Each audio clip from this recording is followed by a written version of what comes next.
asking about you in town. I know his people. T-Man used to spot Kane with his granddaddy.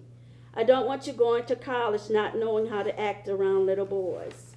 She closes the door to our room. That morning, I'm excited about the train ride. Catching and riding the train is the most exciting things I have ever.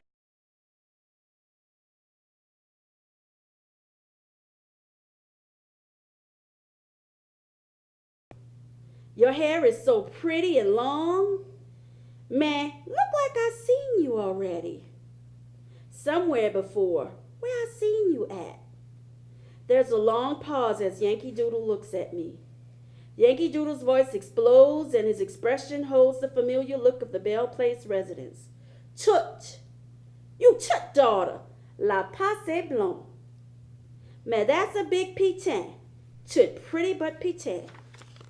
Yankee Doodle's laugh is thunderous and overwhelming, and he now shows me all of his rotten teeth. His breath stinks and I cover my nose. Liver does not address Yankee Doodle's personal conversation. He is there to make sure that I make it safely to town. He eats his chicken and minds his own business. He whispers to me, if he comes in our space, I'm going to clip him. Don't worry. All y'all black crazy back there in them woods, you got that crazy mulatto blood. His eyes drift to recalls a familiar story. Virgin Mary needed to save her baby. Rode a mule. One y'all mulattoes. She cussed that stubborn thing. He burst into hilarious laughter. Taking the burlap bag from underneath his rear, he places it underneath his head. Stretching in the corner of the boxcar, he takes a nap. As he wiggles around to get comfortable, he just keeps giggling and whispering. She cussed that mule. Cussed it. Cussed that thing. Hee. That is beautiful. Told by the slaves. Told by the slaves. They believed that the mulatto was cursed. Uh-huh. Have you ever heard any story like that before, or heard that the mulatto was cursed? I heard about a lot of different stories and everything, and we also want the listening audience to know this is a live segment. The telephone number, and I'm waiting for them to pull it up. Would you'll be able to call in if you want to call in with a question or a comment. But yes, indeed, I did hear of a lot of stories, and I think a lot of them need to be written in. Is what's so good about connecting with you. Yes, the folk tales. I believe that the folk tales should be told. Joe Chandler Harris, he collected the Brer Rabbit tales that Uncle Remus told. Uncle Remus couldn't read or write. A lot of our black ancestors couldn't read or write, and other people had to write down their stories. Mm-hmm. But in today's day and age, there are so many different devices we can use. You can speak and it'll write. And speaking is literacy as well. Speaking, listening, and writing. It's all literacy. And we need to tell our stories. If you know any older people, you need to go and talk to them and get their stories and write them down, especially before they pass away. If you want to keep your ancestry going, and, along with taking pictures, we need to take stories. And my email address is Maggie, Maggie, Perrodin, Perrodin, @yahoo.com. We need more writers from Southwest Louisiana telling our stories. A lot of times we're letting the Northerners tell our stories. We need to let the South tell our stories, but a lot of the Southern people, our literacy rates are not as high as in the North. And that's something that we need to use, our free libraries. You need to take your children to the library. You need to encourage them to read from a young age. You need to encourage them to write. If they can't write words, you need to encourage them to draw. You can put them on educational websites that encourage reading, like abc.com, instead of playing the little games. This is my ed diagnostician coming out. You need to take them on websites that's going to teach them things, starfalls.com. And if they don't have a computer, take them to the library and use the free computers. And always support your libraries. We just had a tax. We just had to vote for a tax in New Orleans, and I'm so glad it passed for our libraries. And we voted for that tax because lots of people use the libraries. And a lot of people, and that's what my book deals with, poverty too. And a lot of a lot of people who are writing about poverty, and we don't see a whole lot of movies about poor people. We have a lot of poor people in the United States. I don't know if it's some kind of self-hatred that we have, that we don't want to show our own, that we're not promoting books that deal with real life people. And we need to do that. We need books and programs that deal with real life people that are living in poverty and that are struggling. And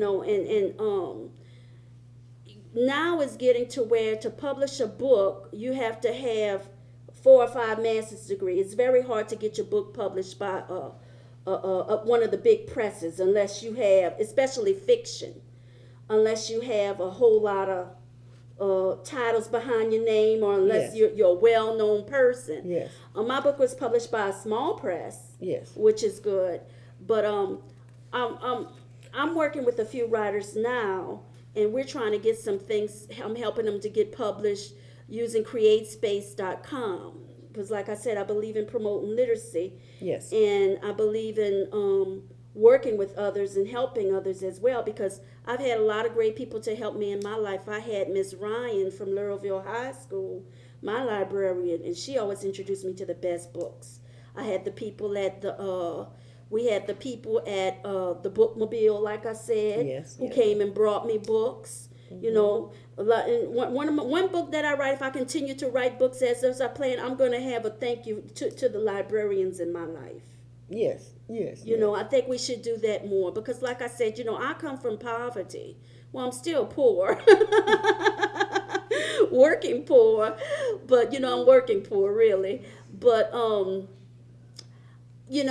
think literacy helped me get through our poverty, and I was able to earn a master's degree just from reading a lot.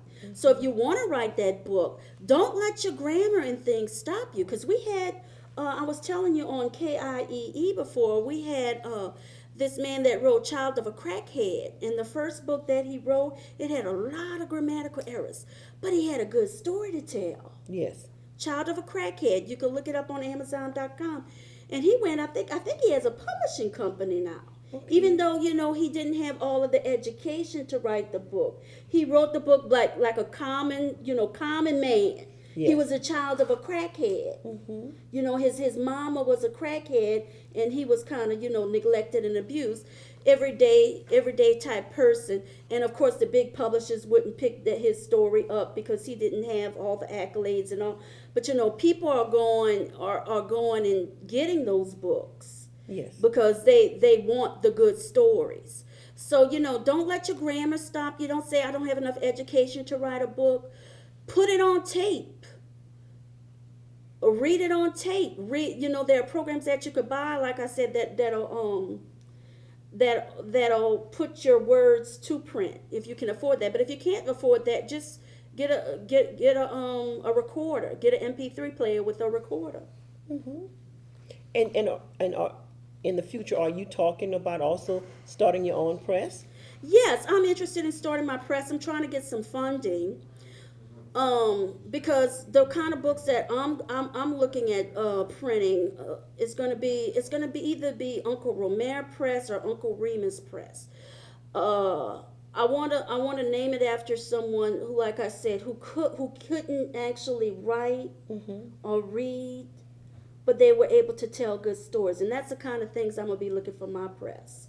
Or people who have good stories to tell, but they may not have everything to tell it with, all the abilities to tell it with. I want to help those type of people get published. And I'm working with someone now who was incarcerated, and he had a very good story to tell. And so I'm working with that. So I may have my first title. And we're going to do it through Create Space, and we have to, of course, you have the biggest thing to get a book published is to get the editing down, because you want to have a good edited book. That's Okay. expensive. Okay. And to also do your cover, to privately buy your cover is like could be 250 and above. Okay.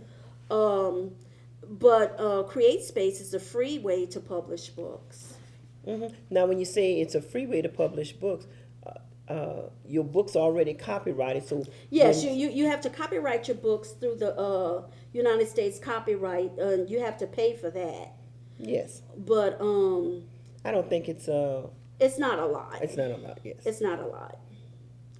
And once you have that, then you can upload it to CreateSpace. You can also upload music to CreateSpace. And I know a lot of people have their mix CDs, their that they want to sell. You can upload video. You can upload books, and you can upload CDs You to could, CreateSpace, and you could actually sell that. and you can sell them automatically through the website. Okay. Okay.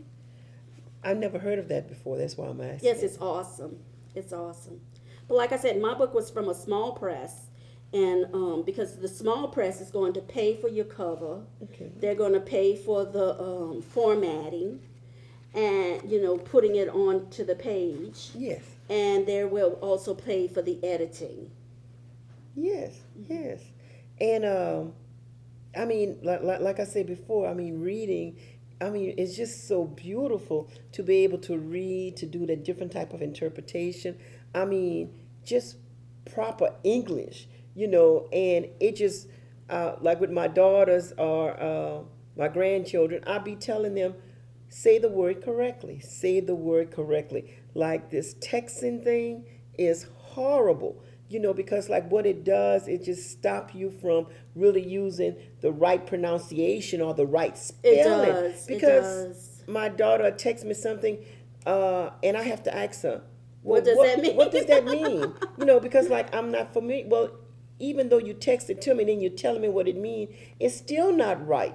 You can't put two words together and try to abbreviate them and come out with one word. I mean, it's not possible. But in a text, they just do all kind of things. So I'm astonished about English. I find it so impressive. I just love it. Yeah. Well, at this time, I'm going to read another excerpt because I have like Okay. 3 excerpts I would like to read. Yes, yes, yes.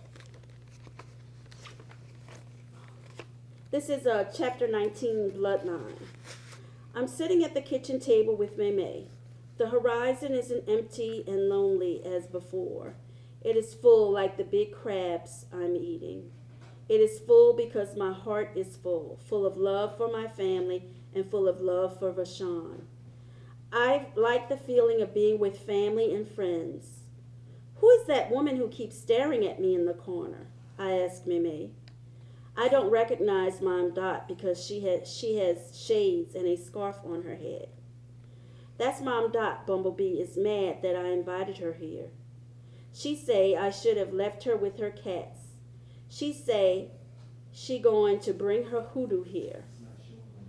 She one of the few tours left.